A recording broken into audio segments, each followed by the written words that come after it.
साथियों, यूपी के इलाके वाराणसी से बड़ी खबर आई है।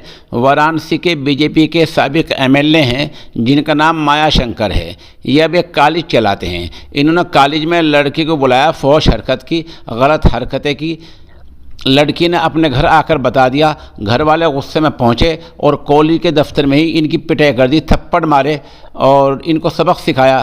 कान पकड़कर इन्होंने माफ़ी मांगी। इन सारी बातों की वीडियो सोशल मीडिया पर वायरल हो रही है। पुलिस का कहना है कि किसी तरफ से अभी तक कोई शिकायत नहीं आई है, फिर भी मामला हाई प्रोफाइल है, इसलिए पुलिस ने खुद ही नोटिस ले लिया है और पुलिस मामले की जांच कर रही है।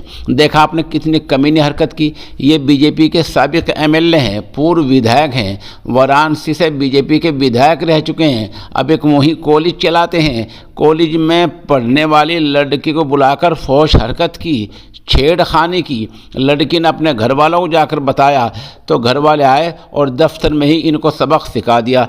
कितने शर्म की बात है। बीजेपी के लिए डूब मरने का मकाम है।